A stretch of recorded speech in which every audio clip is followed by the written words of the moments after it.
Assalamualaikum warahmatullahi wabarakatuh. Halo teman-teman semua. Kami dari kelompok 5, kelas 12 MIA 3, SMA Negeri 1 Bukit Batu akan menjelaskan materi yang ada di pelajaran Matematika Wajib kelas 12, yang dimana kami akan menjelaskan bab tentang statistika deskriptif. Sebelum masuk ke inti pembahasan, izinkan kami untuk memperkenalkan diri.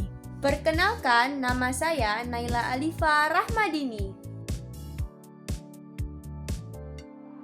Perkenalkan, nama saya Eko Rendarlu dari kelas 12 MIA 3.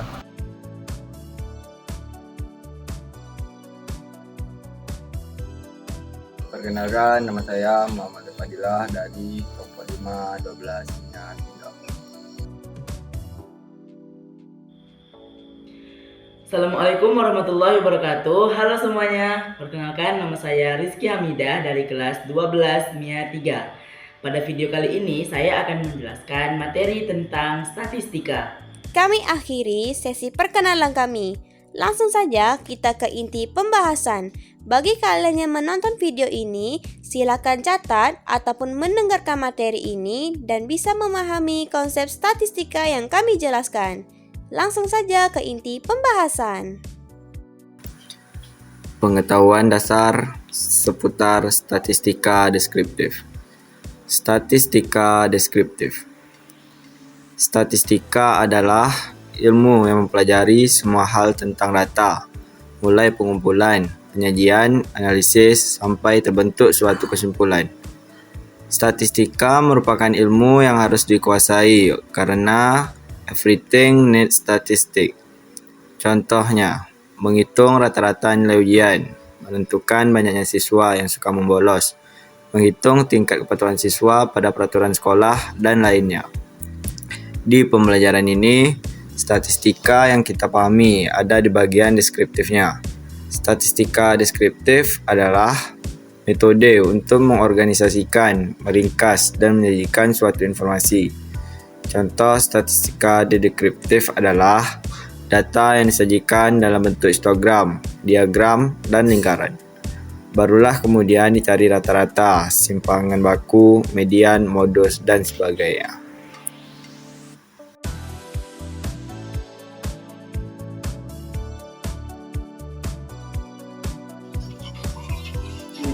Pembahasan contoh soal.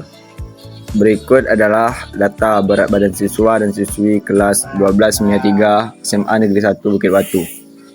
55, 42, 62, 50, 68, 57, 56, 55, 81, 47, 50, 38, 64, 75, 38, 28, 58, 55, 51, 65, 38. 42, 50, 49, 58, 50, 56, 80, 49, 50, 63.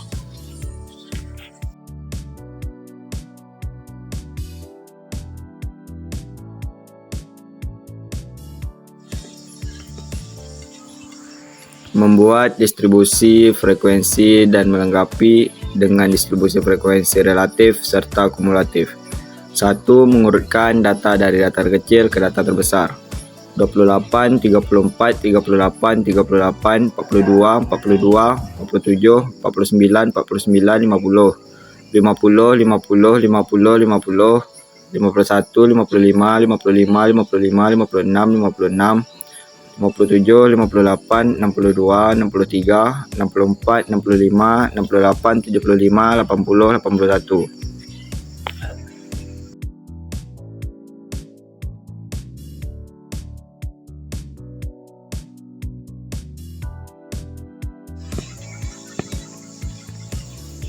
Dua, menentukan jangkauan rank dan data jangkauan.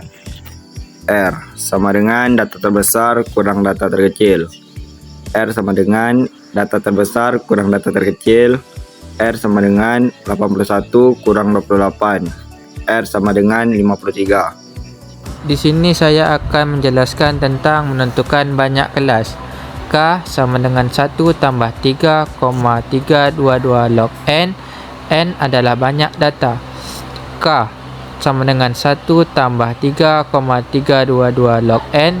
K sama dengan 1 tambah 3,322 log 30. K sama dengan 5,906 sama dengan 6 pembulatannya.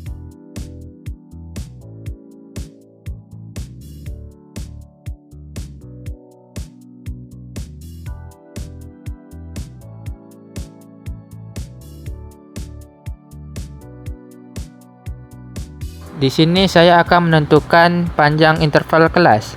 Panjang interval kelas jangkauan R per banyak kelas K. Panjang interval kelas R per K. Panjang interval kelas 53 per 6. Panjang interval kelas 8,83 sama dengan 9 pembulatan. Dan saya akan menentukan batas bawah kelas pertama. Batas bawah kelas pertama sama dengan data terkecil kurang 0,5.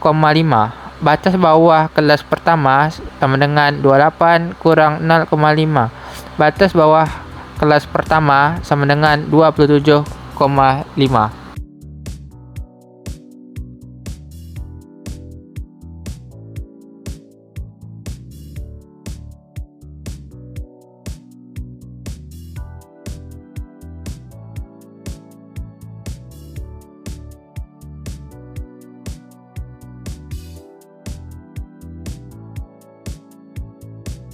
Sebelumnya telah dilakukan pengumpulan data dan mengurutkan data tersebut dari yang terkecil hingga yang terbesar. Maka setelah itu kita melakukan penyusunan dan membagi data-data tersebut menjadi 6 kelas sebagai berikut. Yang pertama 28 sampai 36, 37 sampai 45, 46 sampai 54, 55 sampai 63, 64 sampai 72, 73 sampai 81 dengan jumlah frekuensi 30 dan frekuensi relatif sebanyak 100. Setelah itu disusunlah tabel data keseluruhan XI kali FI sebanyak 1653 dan FI dalam kurung XI dikurang mean kuadrat sebesar 4322,7 dengan mean sebesar 55,1, varian sebanyak 144,09 dan standar deviasi sebesar 12,004. Nah, dari mana sih kita mendapatkan mean, varian, dan standar deviasi tadi? Ini rumusnya. Mean sama dengan sigma N, I sama dengan 1 XI dikali FI per sigma N, I sama dengan 1 FI. Mean sama dengan 1653 per 30 sama dengan 55,1. Lalu rumus standar deviasi S sama dengan akar sama dengan 1 per N sigma NI sama dengan 1 XI dikurangi mean kuadrat S sama dengan akar 144,09 sama dengan 12,0037 sama dengan 12,004.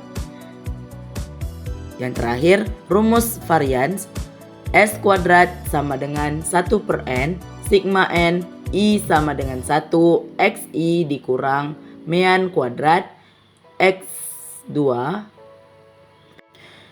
S kuadrat sama dengan 4322,7 per 30 sama dengan 144,09. Berikut data-data serta cara mencarinya.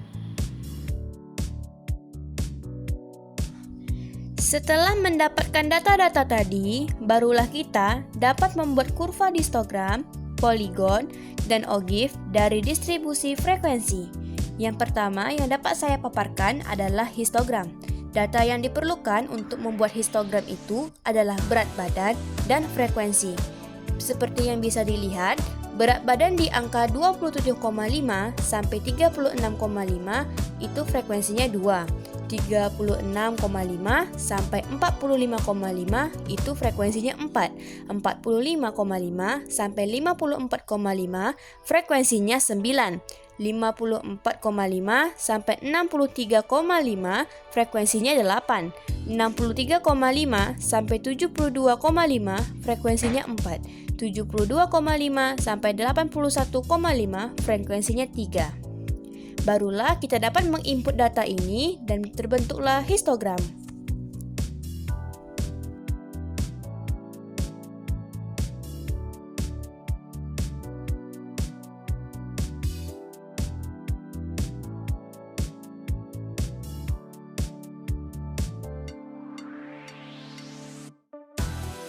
Selanjutnya, ada poligon. Data yang diperlukan untuk membuat poligon memiliki sedikit perbedaan dengan data membuat histogram. Dalam histogram, kita menggunakan berat badan, tetapi di poligon kita menggunakan titik tengah. Titik tengah ini kita peroleh dari kelas yang sudah kita tentukan sebelumnya. Titik tengah yang dapat kami peroleh itu ada di angka 32, 41, 50, 59, 68, dan 77. Frekuensinya ada 2, 4, 9, 8, 4, dan 3. Barulah dapat kita membuat poligon dengan data yang sudah ditentukan dan poligonnya seperti ini. Terakhir, kita dapat menentukan grafik ogive positif dan ogive negatif. Dalam pembuatan grafik ini, kita harus mengantongi 3 data, yaitu data berat badan, data frekuensi kumulatif lebih dari, dan data frekuensi kumulatif kurang dari. Untuk menentukan bagaimana bentuk ogive negatif dan ogive positif itu, dapat kita tentukan dari frekuensi kumulatifnya. Jika kita lihat dari frekuensi kumulatif lebih dari, itu digunakan untuk menginput data dalam ogive negatif. Dari frekuensi kumulatif kurang dari, itu dapat kita input untuk data ogive positif. Jadi kesimpulannya, frekuensi kumulatif kurang dari itu untuk ogive positif, sedangkan frekuensi kumulatif lebih dari itu untuk ogive negatif. Sekian penjelasan yang dapat kami sampaikan. Kami mohon maaf jika ada kesalahan baik itu dari penjelasan, video, dan penuturan kata. Sampai jumpa lagi. Assalamualaikum warahmatullahi wabarakatuh.